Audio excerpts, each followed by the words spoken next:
Hey guys, and welcome back. We're out in the greenhouse today because it is a beautiful balmy 60 degrees outside, and I want to try and start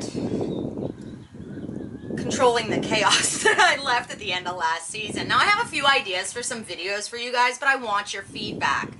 I thought it might be fun to go to my local garden center or Tractor Supply or wherever I can find an appropriate vessel and do a series as if I was setting up a tub for the very first time in order to show you guys the actual costs and the actual process for starting your very first summer tub.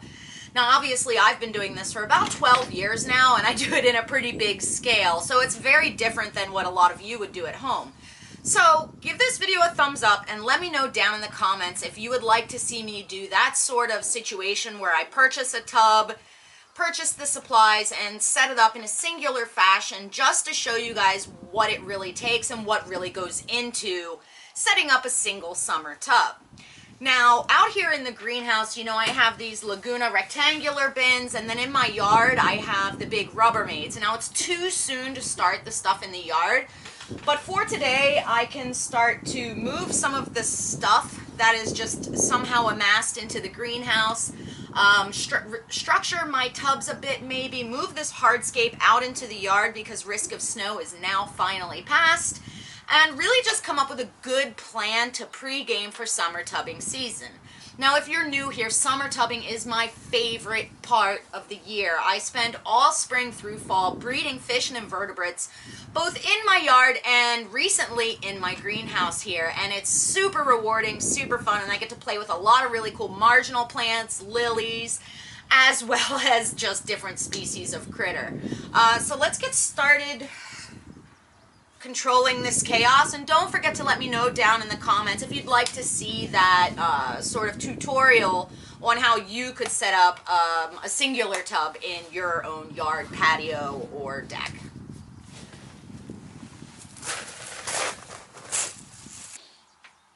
Because it's so warm outside, it's 60 degrees, in the greenhouse it's actually nearing 100, well, about 95.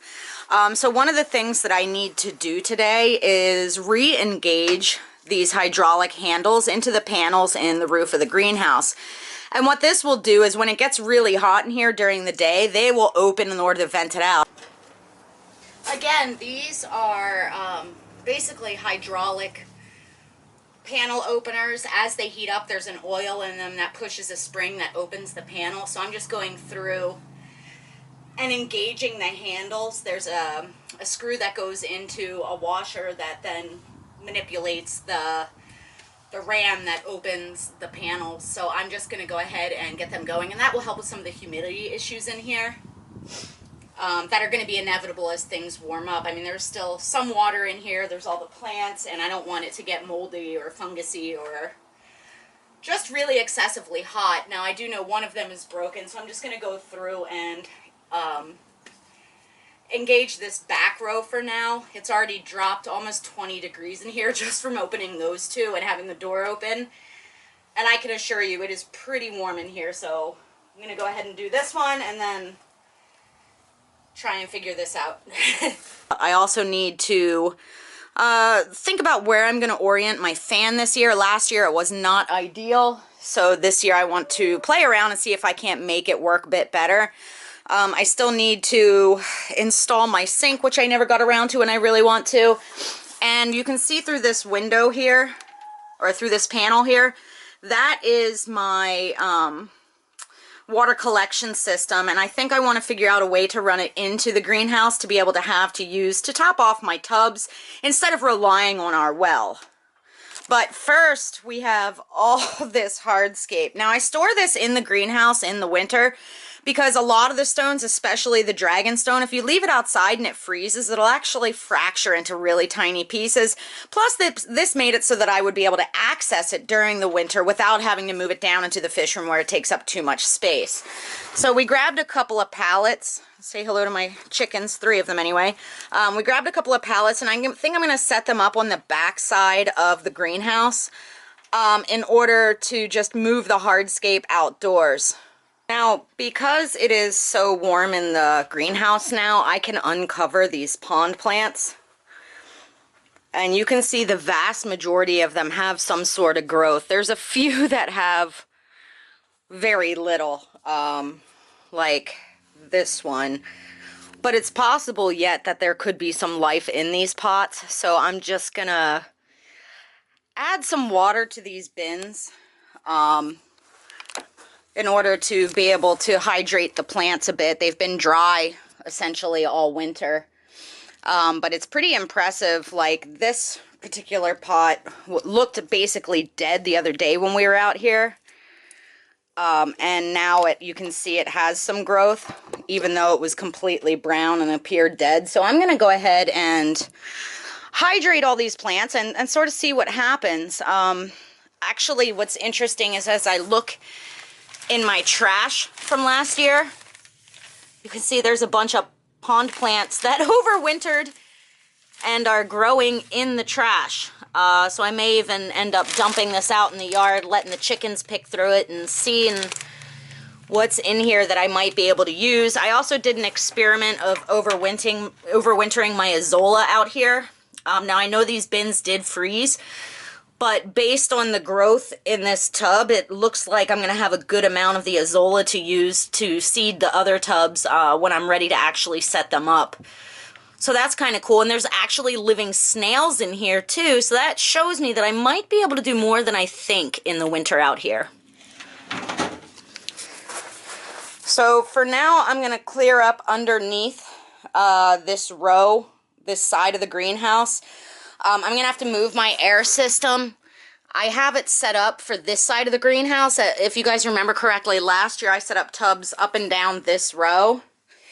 But what I learned is that for the most part, the top row got way too hot. So this year I'm going to do all aquatic bins around the base of the greenhouse, and then hopefully do some other neat stuff on top here. But I have a lot of research to do before I can get started on that.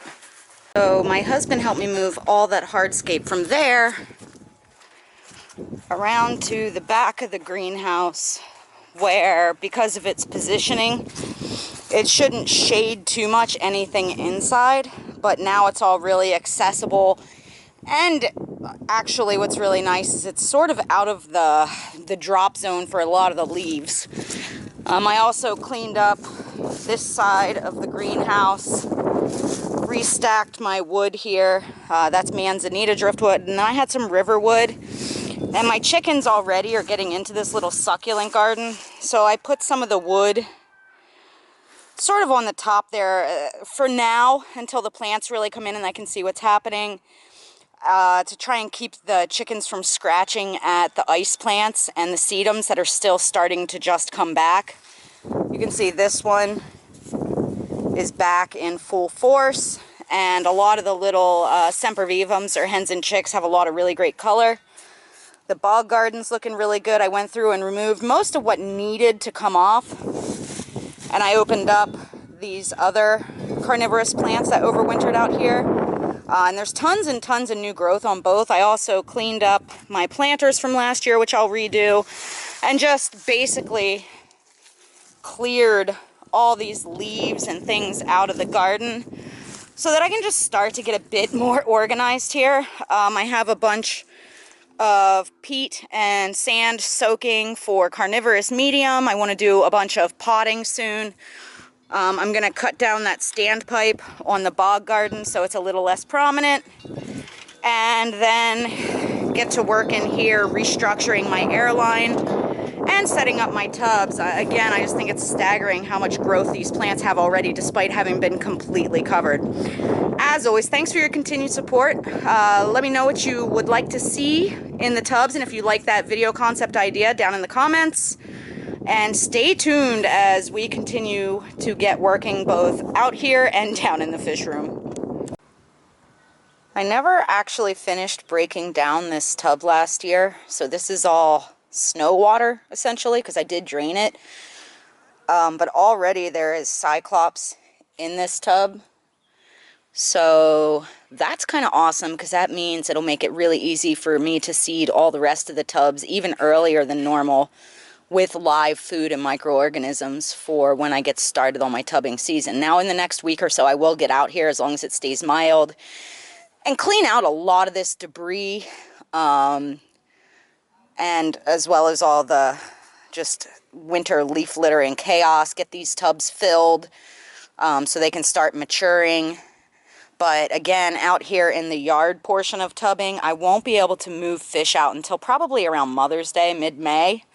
But I can get the plants out here in probably April, so that's creeping up on us fast. But I can't wait. And again, I'm going to add back some tubs again this year. Last year I really reduced the amount, but I think I'm going to go back to doing a lot more in the yard here again this year.